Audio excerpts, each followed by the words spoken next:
আজ বাংলার জমিনে এমন কুলাঙ্গার সন্তান আছে, তার পিতা মাতা আজ রাস্তায় রাস্তায় আস্তা কুড়িয়ে খাবার কুড়িয়ে কুড়িয়ে খায়। কথা বলুন ঠিক কিনা?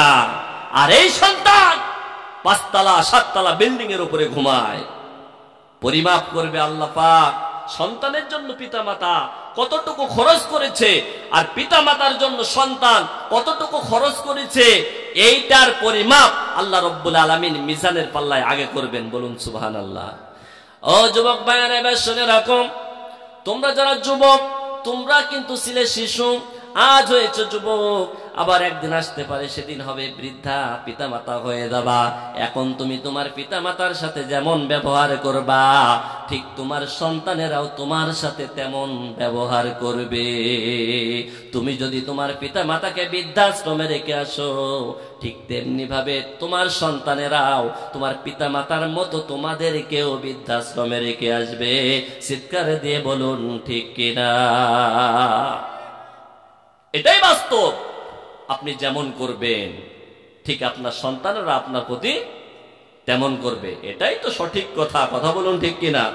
বন্ধুরা আমার, ভাইরা, এই জন্য ওয়াতাল মালা আলা হুব্বিহি, তুমি তোমার মাল সেই মালিকের মহব্বতে খরচ করবে। কোথায় করবে? যাওয়াল কুরবা, তোমার নিকটতম আত্মীয়দের কাছে, ওয়াল ইয়াতামা, সমাজে যারা ইতিম আছে, এই এতিম মিসকিন যারা আছে তাদেরকে তুমি ভালোবাসবে, মহব্বত করবে। এমন কুলাঙ্গার সন্তান আছে, এমন কুলাঙ্গার আল্লাহর বান্দা আছে, এতিমের মালগুলো ভক্ষণ করে করে আত্মসাৎ করে খায়। কথা বলুন ঠিক কিনা? বিশ্ব নবী মুহাম্মদ রাসূলুল্লাহ সাল্লাল্লাহু আলাইহি ওয়াসাল্লাম বসে আছে। আবু জাহেল তার ভাতিজা চলে আসছে, আবু জেহেল চলে আসছে বিশ্বনবীর কাছে নালিশ দিয়েছে, ইয়া রাসূলুল্লাহ, ইয়া হাবিবাল্লাহ, আমার চাচা আমার সমস্ত মালগুলো সে ভক্ষণ করে ফেলেছে, সে তো দিতেই চায় না। বিশ্বনবী বসে আছে। এই মুহূর্তে সে যখন বিশ্বনবীর সামনে এসেছে, বিশ্বনবী যখন ছোট্ট বাচ্চাটাকে নিয়ে তার চাচা জানের সামনে গিয়েছে, এই মুহূর্তে সে সঙ্গে সঙ্গে তার মালগুলো দিয়ে দিয়েছে। বলুন সুবহানাল্লাহ। এতিমের মাল আত্মসাৎ করেছে। বিশ্বনবী সাথে গিয়েছে, বিশ্বনবীকে দেখেই দিয়ে দিয়েছে। সঙ্গীরা বলছে, তুমি লেটার, তুমি নেতা, অথচ কেন তুমি এই আত্মসাৎকৃত মাল কিভাবে ফেরত দিলে? শুধু মুহাম্মদ এসেছে আর তার সাথে ছোট্ট বাচ্চাটা এসেছে, কেন ফেরত দিলে?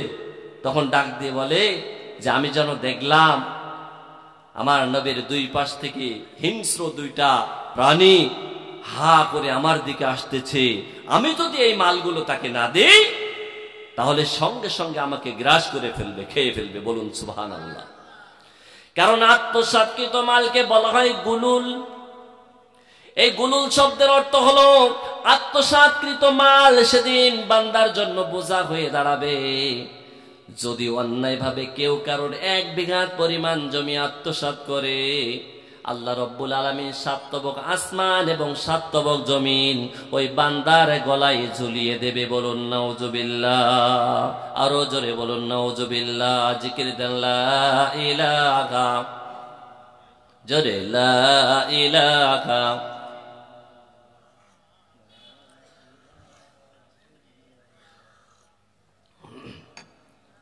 লা ইলাহা ইল্লাল্লাহু মুহাম্মাদুর রাসূলুল্লাহ সাল্লাল্লাহু। বন্ধুরা আমার ভাইরা, এই জন্য মূল কথাই যাই, ওয়াতাল মালা আলা হুব্বিহি যাওয়াল কুরবা ওয়াল ইয়াতামা ওয়াল মাসাকিন ওয়াবনিস সাবিল ওয়াল মাসাকিন ওয়াবনাস সাবিল। আল্লাহ পাক ডাক দিয়ে বলেন, এতিম এবং মিসকিনদের প্রতি সৎ ব্যবহার করবে, তাদের সহযোগিতা করবে, টাকা দিয়ে, পয়সা দিয়ে, অর্থ দিয়ে, করে দিয়ে। তোমার সার্বিক সহযোগিতা যদি তার উপরে থাকে, পূর্ণতা অর্জনের আরেকটা মাধ্যম হলো এতিম এবং মিসকিনদের প্রতি সৎ ব্যবহার করা। তাদের যদি বিশ্বনবী বলেন, কোন এতিমের মাথায় যদি আল্লাহর কোন বান্দা হাত দেয়, তার মাথায় যত পরিমাণ চুল থাকে তত পরিমাণ নেকি আল্লাহ রব্বুল আলামিন তার আমলনামায় দান করে। বলুন সুবহানাল্লাহ। ওয়াসাইলিনা ওয়া ফির রিকাব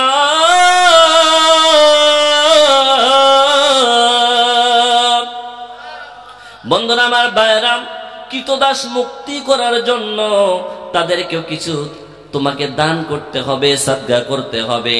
দান করলে, সাদগা করলে কি হয়? ইসলামের প্রথম খলিফা হযরতে আবু বকর সিদ্দিক রাদিয়াল্লাহু তাআলা আনহু তিনি কি করলেন? বেলাল রাদিয়াল্লাহু তাআলা আনহু তিনি যখন ঈমান এনেছে, উমাইয়া বিন খালদ মেনে নিতে পারে নাই, তার প্রতি জুলুম নির্যাতন শুরু হয়েছে। উটের পিঠে বেঁধে দিয়া, ঘোড়ার পিঠে বেঁধে দিয়া, উত্তপ্ত মরুভূমির মধ্য দিয়া, উত্তপ্ত বালুর উপর দিয়া তাকে টেনে নিয়ে বেড়ানো হয়েছে। পিঠের চামড়াগুলো উঠে গিয়েছে, আগুনের অঙ্গারের উপরে শোয়ায় দেয়া হয়েছে, জুলুম করা হয়েছে, নির্যাতন করা হয়েছে। ডাক দিয়ে বলেছে, উমাইয়া ডাক দিয়ে বলে, বেলাল রে, যদি এখনো তুমি ঈমান না ছাড়ো, তোমার মধ্য থেকে জীবনটা আমি বের করে নিব। বেলাল ডাক দিয়ে বলে, উমাইয়া রে, আমার জীবন চলে যাবে, আমি চলে যাব, তবু আল্লাহ রাব্বুল আলামিনের পক্ষ থেকে আনিত যে কালেমা লা ইলাহা ইল্লাল্লাহু মুহাম্মাদুর রাসূলুল্লাহ, যে কালেমা আমি পাঠ করেছি, ঈমান এনেছি, এই ঈমান থেকে 1 ইঞ্চি পরিমাণ উমাইয়া আমাকে সরাইতে পারবে না। বলুন সুবহানাল্লাহ। এবার আবু বকর সিদ্দিক রাদিয়াল্লাহু তাআলা আনহু তিনি কি করলেন? উমাইয়ার কাছ থেকে, উমাইয়া ছিল কৃতদাস গোলাম, উমাইয়ার গোলাম ছিল হযরতে বেলাল রাদিয়াল্লাহু তাআলা আনহু। তিনি কি করলেন? অধিক অর্থের বিনিময়ে ওই কৃতদাস হাবশী গোলামটাকে উমাইয়ার কাছ থেকে আজাদ করে দিলেন। বলুন সুবহানাল্লাহ। এই জন্য কৃতদাস মুক্ত করার জন্য সেখানে যদি অর্থ ব্যয় করেন, এটা হলো একটা পূর্ণত পাওয়ার মূল লক্ষ্য। কথা বলুন ঠিক কিনা? সুতরাং বান্দা যদি ঈমান আনে আল্লাহর প্রতি, ফেরেশতাদের প্রতি, কিতাবের প্রতি, রাসূলের প্রতি, এবং এতিমদেরকে খাইতে দেয়, নিকটতম আত্মীয় স্বজনদের উপরে যদি সে সদ্ব্যবহার করে, তাদেরকে সহযোগিতা করে, আর কৃতদাস মুক্ত করার জন্য যদি এই বান্দা কিছু অর্থ ব্যয় করে এবং তার স্বীয় ওয়াদা যদি সর্বদা পালন করে, আল্লাহ রাব্বুল আলামিন বলেন, উলাইকা হুমুস সাদিকুন, নিঃসন্দেহে এরাই হলো সত্যবাদী, এরাই হলো মুত্তাকিন। বলুন আল্লাহু আকবার। আরো জোরে বলুন আল্লাহু আকবার। বন্ধুরা আমার ভাইরা, যে ছোট্ট একটা আয়াতের কথাগুলো বলার চেষ্টা করেছি এই নাপাক জবান দিয়া, এই কথাগুলোর উপরে যদি আমল করে যেতে পারি, আমল পূর্ণভাবে না করতে পারলেও যদি চেষ্টা করি, চেষ্টার বিনিময়েও মাফ করে দিতে পারেন একজন, তিনি কে? আরো জোরে বলুন কে? সুবহানাল্লাহ জপো মন, জপো সুবহানাল্লাহ, সুবহানাল্লাহ জপো মন, জপো সুবহানাল্লাহ। জীবন হবে ফুলে ফুলে, জীবন হবে, জীবন হবে ফুলে ফুলে নূরে উজালা। নারে তাকবীর, আল্লাহু আকবার, নারে তাকবীর, আল্লাহু আকবার। শুভেচ্ছা স্বাগত, শুভেচ্ছা শুভেচ্ছা। গয়া রসুল পাকমানে লাল গোলাপ, নারে তাকবীর, আল্লাহ ওসিয়াদের আগমন, শুভেচ্ছা গয়া রসুল পাকমানে লাল গোলাপ, শুভেচ্ছা।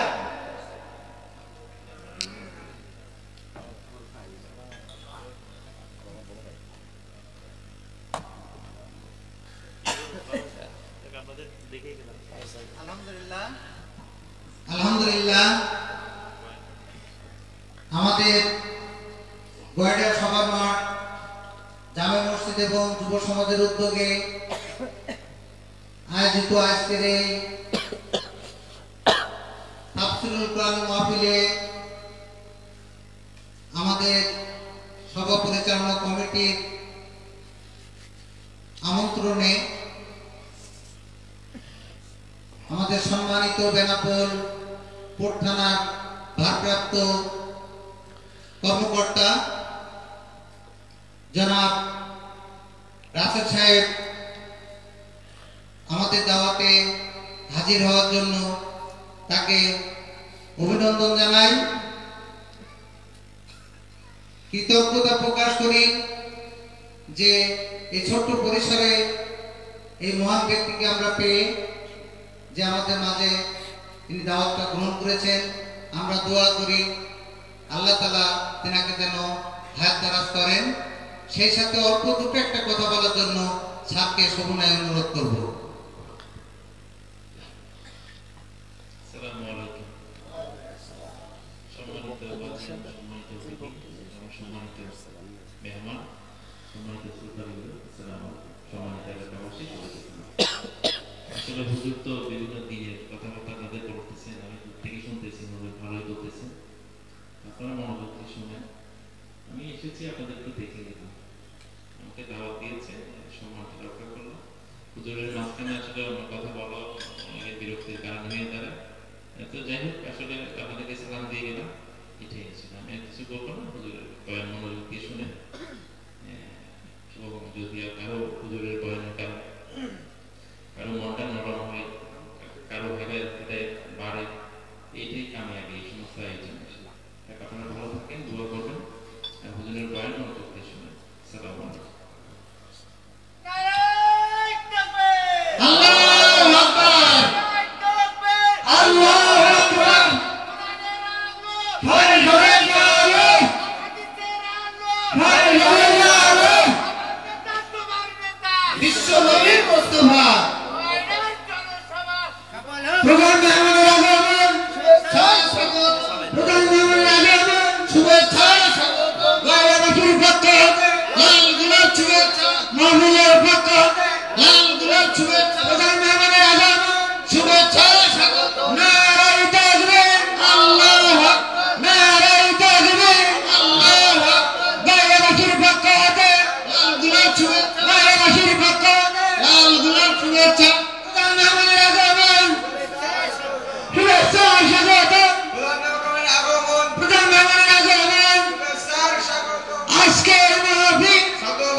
আলহামদুলিল্লাহ, আমাদের মাঝে আজকের এই মাহফিলের প্রধান বক্তা যিনি